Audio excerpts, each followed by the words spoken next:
Welcome to జననేత్రం news. పదవి విరమణ పొందిన హోంగార్డు పి.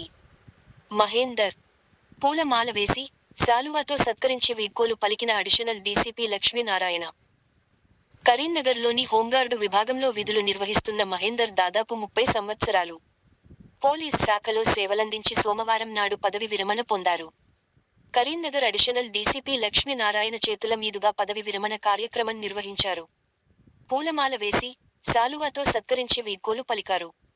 ఈ కార్యక్రమంలో reserve inspector home guard modem Suresh మరియు హెడ్ కానిస్టేబుల్ లచ్చయ్య తదితరులు పాల్గొన్నారు.